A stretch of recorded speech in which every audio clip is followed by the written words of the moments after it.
Dear SSC students, most welcome to today's particular poem class. আজকের বিশেষ কবিতার ক্লাসে এসএসসি শিক্ষার্থীদের সবাইকে স্বাগতম। ডিয়ার লার্নার্স, আমাদের আজকের আলোচনার বিষয় হলো তোমাদের ইএফটি বইয়ের লেসন 3 ইউনিট 2 এর দুইটি কবিতার মধ্যে একটি কবিতা ডেভিড হার্বার্ট লরেন্স অর্থাৎ সংক্ষেপে ডিএস লরেন্সের ড্রিমস। সুপ্রিয় শিক্ষার্থী, আমরা ডেভিড হার্বার্ট লরেন্সের ড্রিমস এই কবিতাটি আমরা আজকে আলোচনা করব এবং খুব ক্রিটিক্যালি আমরা আলোচনা করব। তো এখানে আজকের এই ক্লাস থেকে আমরা শিখতে পারবো, টোটাল কবিতাটা আমরা প্রথম বুঝতে পারবো, তারপর কবিতা থেকে কিভাবে একটা সামারি লিখতে হয় এটা আমরা দেখাবো এবং সামারি লিখেও দেখাবো।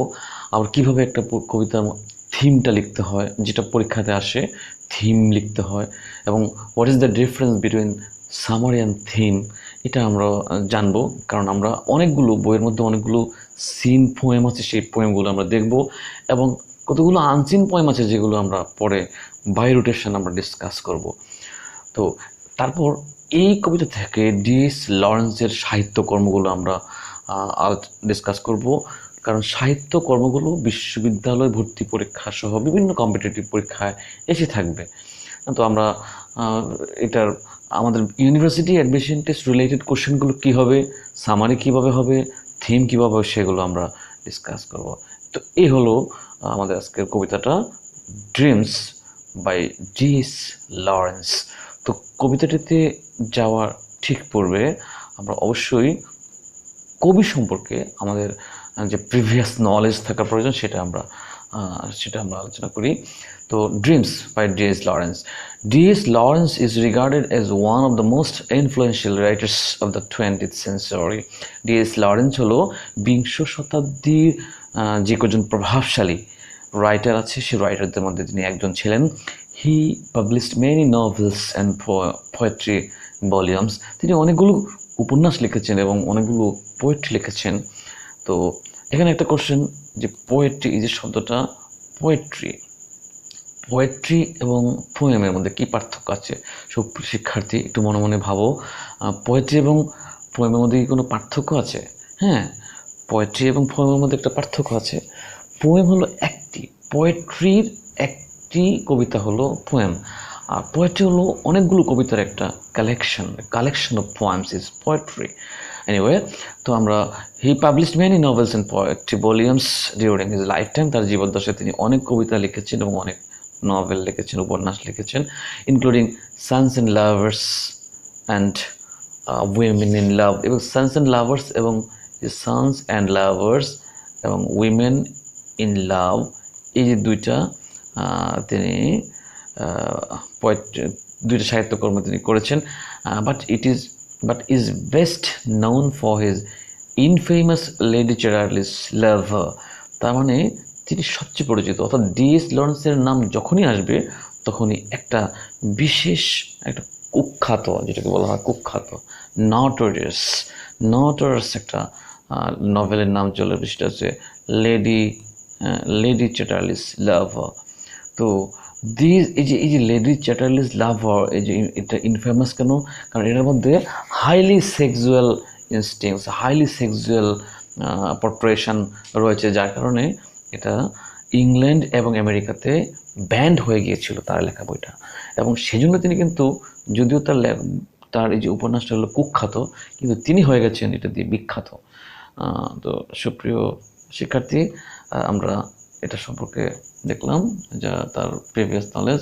দেন ডিএস লরেন্স, আমরা যদি যেটা জানা দরকার খুবই, তিনি বর্ন 11th সেপ্টেম্বর 1885, 1885 সালের 11 সেপ্টেম্বর তিনি জন্মগ্রহণ করেছেন, এবং 2রা মার্চ 1930 সালে তিনি মৃত্যুবরণ করেছেন, অর্থাৎ মৃত্যুর সময় তার বয়স হয়েছিল 44। তো অকুপেশন, তার পেশা ছিল কি? তার পেশা ছিল তিনি একজন নভেলিস্ট, এবং তিনি একজন পোয়েট, এবং একজন অ্যাসেইস্ট এবং প্রবন্ধকার, এবং ন্যাশনালিটিটা হলো ব্রিটিশ নেশন, ব্রিটিশ। সে ইংল্যান্ডের, তিনি আটলান্টিক মহাসাগরের একপারে তার বাড়ি, ব্রিটিশ।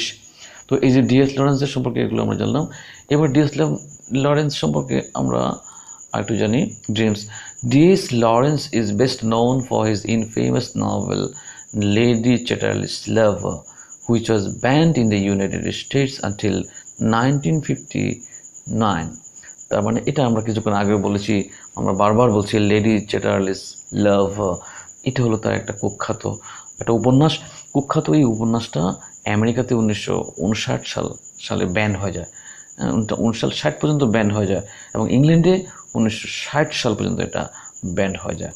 তো ডিলানাস তার আর অন্যান্য যে সাহিত্যকর্মগুলো আছে এগুলো আমাদেরকে জানতে হবে, কারণ ইউনিভার্সিটি অ্যাডমিশন টেস্টে এই টাইপের একটা কোশ্চেন থাকে। যেমন এখানে তার শর্ট স্টোরিগুলো Odour of Chrysanthemums, The Virgin and the Gipsy, The Rocking Horse Winner, এগুলো তার শর্ট স্টোরি, ছোট গল্প। এবং তার যে নভেলগুলো ছিল, উপন্যাসগুলো, The Rainbow, Sons and Lovers, Women in Love, John Thomas and Lady Jane, Lady Chatterley's Lover. এই যে সবার শেষে যে Lady Chatterley's Lover, actually DH Lawrence is mostly famous for this particular novel. এই যে নভেলটা লেডি চ্যাটার্লিস লাভার। তো এটা আমরা এই গুরুত্বপূর্ণ ইনফরমেশনগুলো আমরা পেলাম। দেন ডিয়ার লার্নার্স, আমরা কবিতাটার মধ্যে চলে যাই। তো ড্রিমস বাই ডিএস লরেন্স, এই কবিতাটা আমরা চলে যাই।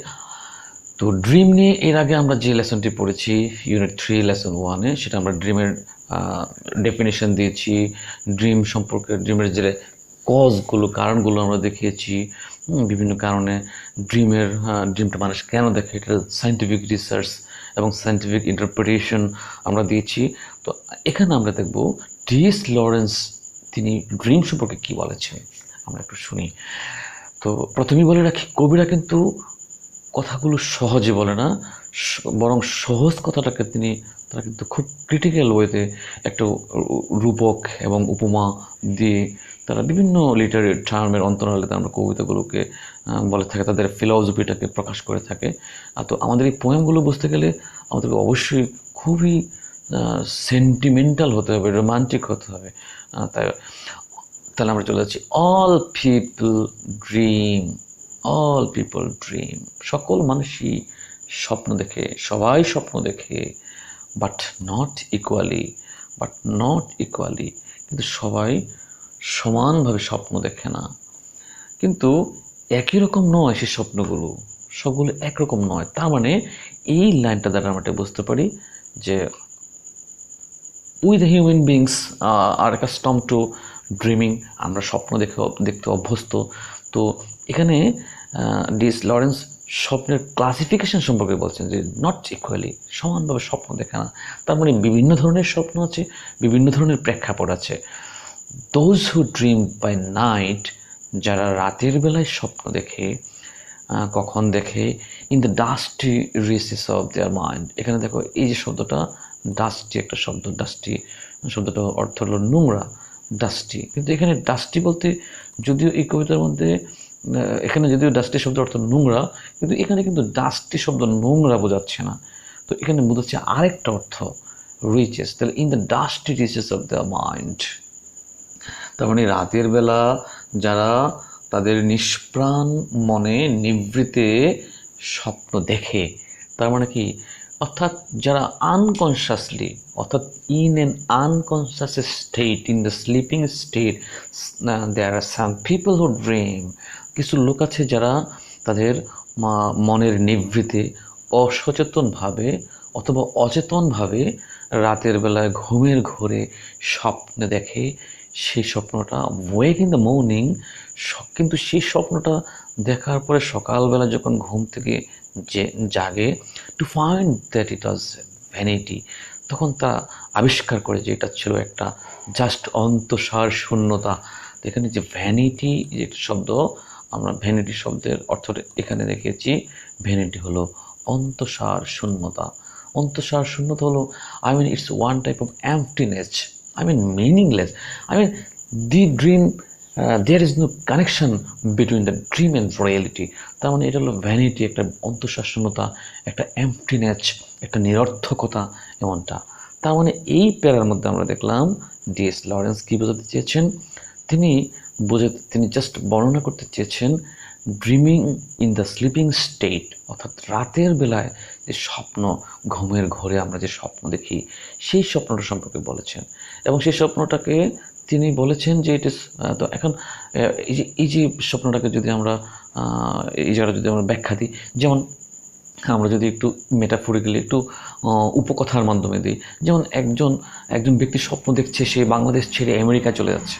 তো সে আমেরিকা চলে যাচ্ছে, তো আমেরিকায় উঠে সে শেষবারের মতো বাংলাদেশের দিকে একটু জানালা দিয়ে উঁকি দেবে, সে স্বপ্ন দেখছে, ঘুমের ঘরে স্বপ্ন দেখছে। কিন্তু যখন সকালবেলা তার ঘুম ভাঙলো, ঠিক সেই সময় ঘুমটা ভেঙে গেল, তখন সে দেখছে তার যে ছেঁড়া কাঁথা আছে, কাঁথার ফাঁকে দিয়ে তার মাথাটা ঢুকে আছে। তো অ্যাকচুয়ালি দিস ইজ ভ্যানিটি, আমি খুব সহজে ব্যাখ্যা করলাম। তো all people dream but not equally, সকল মানুষের স্বপ্ন দেখে কিন্তু সমানভাবে স্বপ্ন দেখে না। তার মানে there are several types of dreams, স্বপ্ন বিভিন্ন ধরনের স্বপ্ন আছে। তো যারা রাতের বেলা স্বপ্ন দেখে সেই স্বপ্নটা meaningless, I mean there is no connection between reality and this dream. সেই স্বপ্নের মাঝে বাস্তবতার কোনো রিলেশনশিপ নেই, সেটা একেবারে মিনিংলেস। ইন দ্য সেকেন্ড প্যারা আমরা দেখি ডিএস লরেন্স কী বোঝাতে চেয়েছেন। ইন দ্য সেকেন্ড প্যারা তিনি বলতেছেন but the dreamers of the day are dangerous people, কিন্তু যারা দিবা স্বপ্ন দেখে, যারা দিবা স্বপ্নদর্শী, তারা অর্থাৎ দিনের বেলা যারা স্বপ্ন দেখে আর ডেঞ্জারাস পিপল, তারা খুবই ভয়ঙ্কর লোক। তার মানে এখানে ভয়ঙ্কর লোক মানে কি, তারা কেন ভয়ঙ্কর লোক হতে যাবে? অ্যাকচুয়ালি যারা দিবা স্বপ্ন দেখে তাদেরকে কিন্তু ডেঞ্জারাস অ্যাক্টিভিটি, ডেঞ্জারাস কার্যক্রম পরিচালনা করতে হয়, খুবই ভয়ানক কার্যক্রম পরিচালনা করতে হয় দিনের বেলা তাহলে এর আগের স্বপ্নটা ছিল ঘুমের ঘোরে স্বপ্ন, ঘুমের ঘোরে স্বপ্ন, আর এটা হলো চোখ খোলা রেখে স্বপ্ন। এই যে এই প্যারাটাতে চোখ খোলা রেখে স্বপ্ন, অর্থাৎ আমরা স্বপ্ন দেখি আমরা অনেক বড় হব, আমি পলিটিশিয়ান হব, আমি সোশ্যালিস্ট হব, আমি ইউনিভার্সিটি টিচার হব, আমি মেডিকেল আমি ডক্টর হব, আমি বুয়েট থেকে লেখাপড়া করে ইঞ্জিনিয়ার হব। এই যে স্বপ্নগুলো, এই স্বপ্নগুলো হলো ড্রিম অফ দ্য ডে। আর মানে এই স্বপ্নগুলো চোখ খোলা রেখে স্বপ্নগুলো দেখতে হয়। তো ডিয়ার লার্নার্স, তোমরা নিশ্চয়ই বুঝতে পারছো এবং তোমরা খুবই অনুধাবন করার চেষ্টা করো আমি কী বলতে চাচ্ছি। But the dreamers of the day, কিন্তু যারা দিবা স্বপ্নচারী, যারা দিবা স্বপ্ন দেখে আর ডেঞ্জারাস পিপল, তারা খুবই ভয়ানক লোক। কারণ এখানে বলতে কিন্তু জন্য হবে না, এখানে বলতে হলো কারণ, কারণ they dream their dreams with open eyes, কারণ সেই স্বপ্নগুলো তারা চোখ খোলা রেখে সেই স্বপ্নগুলো তারা দেখে and make them come true, এবং সেই স্বপ্নগুলোকে তারা বাস্তবায়ন করে। তো এই যে স্বপ্নগুলো, যেমন কেউ যদি ডাক্তার হতে চায় তাহলে কিন্তু তাকে অবশ্যই চোখ খোলা রেখে স্বপ্ন দেখতে হবে, তাকে কিন্তু দে মাস্ট ডু সাম পেইনস্টেকিং, তাদেরকে অবশ্যই সহিষ্ণু অনেক কষ্ট করতে হবে, তাকে অনেক ধৈর্য ধারণ করতে হবে, চোখটা খোলা রাখতে হবে, এবং সেই স্বপ্নটাকে এখানে কিন্তু জীবনের লক্ষ্য বা একটা গোল, একটা উদ্দেশ্যকে বোঝানো হয়েছে। তার মানে এখানে বলা হয়েছে ড্রিম ইন রিয়েলিটি, এই প্যারাতে বলা হয়েছে ড্রিম ইন স্লিপিং স্টেট, ঘুমের ঘরে স্বপ্ন। এখানে বলা হয়েছে ড্রিম ইন রিয়েলিটি, অর্থাৎ আমরা বাস্তব জীবনে আমাদের যে লক্ষ্য, আমাদের যে উদ্দেশ্য, আমাদের যে এইম ইন লাইফ, সেই এইম ইন লাইফটাকে ফুলফিল করতে গেলে আমাদেরকে কিন্তু we have to do very dangerous enterprise, আমাদেরকে অনেক ভয়ানক কার্যক্রম করতে হয়। তার মানে আমাদেরকে এটাকে বাস্তবায়ন করার জন্য, এই স্বপ্নটাকে বাস্তবায়ন করার জন্য আমাদের অনেক কষ্ট করতে হয়। এটা হলো এই কবিতাটার মেসেজ, তাই না? তো এই যে ভ্যানিটি হলো অন্তঃসার শূন্যতা, এটা ভ্যানিটি হলো অন্তঃসার শূন্যতা। আর এখানে যে ডেঞ্জারাস পিপল বলতে বোঝানো হয়েছে the people who have to take dangerous step to materialise their goal, তাদের স্বপ্নকে বাস্তবায়ন করার জন্য তাদেরকে অনেক ভয়ানক কাজ করতে হয়, পরিশ্রম করতে হয়। তো ডিয়ার লার্নার্স, এই ছিল আমাদের আজকের ডিএস লরেন্সের ড্রিমস পয়েমটি। এবার আমরা চলে যাচ্ছি ড্রিম পয়েমের সামারিটা। তো আমরা সামারি নিয়ে কথা বলবো। সামারি কি? যেমন একটা হলো সামারি, একটা হলো থিম। তাহলে আমরা সামারিও লিখবো, আবার থিমও লিখবো। তো এই কথাটা আমরা এতক্ষণ কী বুঝলাম, এটা সামারি। তার মানে কবিতার প্রথম থেকে শেষ পর্যন্ত কী আছে এটা একটা সারসংক্ষেপ আলোচনা, সেটা হলো সামারি। সামারিটা আমরা লিখবো, all people on earth usually dream দো নট ইকুয়ালি। সকল মানুষই পৃথিবীতে স্বপ্ন দেখে, যদিও সবাই সমানভাবে স্বপ্ন দেখে না।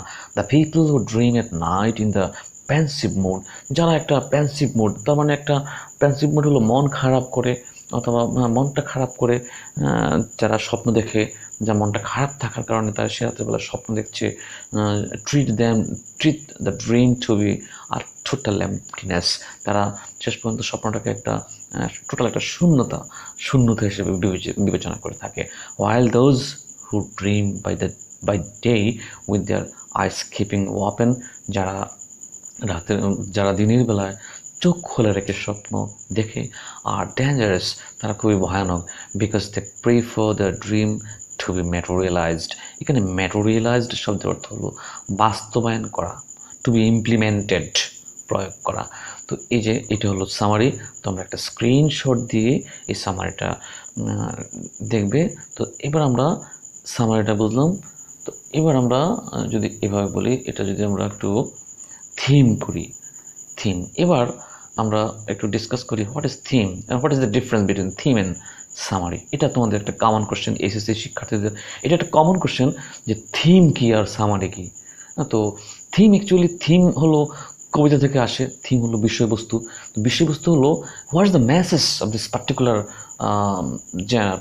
আর্টিকেল, কোন একটা জিনিসের, সেটা হোক কোনো একটা গদ্য রূপ অথবা কোনো পদ্যরূপ, সেটার মেসেজটা কি, থিম দ্বারা সেটাই বোঝানো হয়।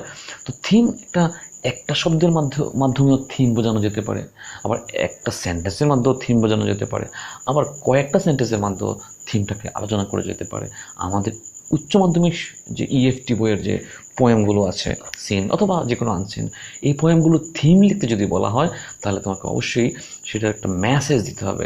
তার মানে এখানে কবি অ্যাকচুয়ালি কোন মেসেজটা দর্শকদেরকেও দিতে চাচ্ছে, অর্থাৎ পাঠকদেরকে দিতে চাচ্ছে, সেটা হলো থিম। আর সামারি হলো ঠিক যা আছে ঠিক তার একটা সার সংক্ষেপ।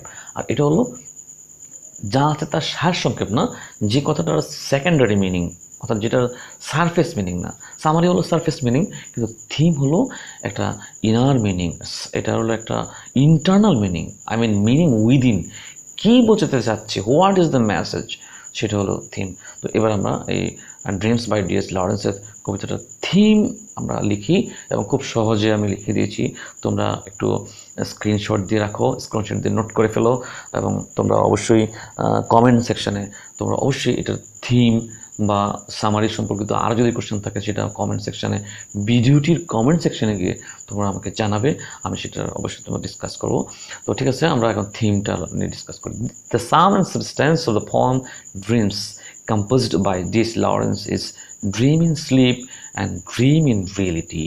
তো এই যে D.S. লরেন্স কর্তৃক রচিত যে ড্রিমস, এই কবিতাটার মূল বিষয়বস্তু হলো রাতের বেলার স্বপ্ন, ড্রিম ইন স্লিপ, ঘুমের ঘোরের স্বপ্ন এবং বাস্তবতার স্বপ্ন নিয়ে। Dream in sleep is full of emptiness, রাতের বেলার যে স্বপ্ন, সেই স্বপ্নটা হলো সম্পূর্ণ শূন্যতায় ভরা। তার মানে it is meaningless because it does so in unconscious state, কারণ আমরা এটা একেবারে অচেতন অবস্থায় এই স্বপ্নটা দেখে থাকি। But dream in reality is very challenging, কিন্তু বাস্তবতা যে স্বপ্নটা, আমাদের জীবনের যে লক্ষ্য, জীবনের যে উদ্দেশ্য, সেই স্বপ্নটা ইজ ভেরি চ্যালেঞ্জিং, সেটা খুবই challenging because it takes a lot of hardships to materialise our goal. কারণ আমাদের সেই গোলটা, আমাদের সেই লক্ষ্যটাকে, আমরা সেই ডেস্টিনেশনে পৌঁছতে আমাদেরকে কিন্তু অনেক কষ্ট করতে হয়। Actually this is the theme of this particular poem dreams by D.S. Lawrence. তো সুপ্রিয় শিক্ষার্থী, তোমরা বুঝতে পেরেছ। থ্যাংকস এ লট, তোমাদেরকে সবাইকে ধন্যবাদ। Stay connected with FI English window YouTube channel. Thanks.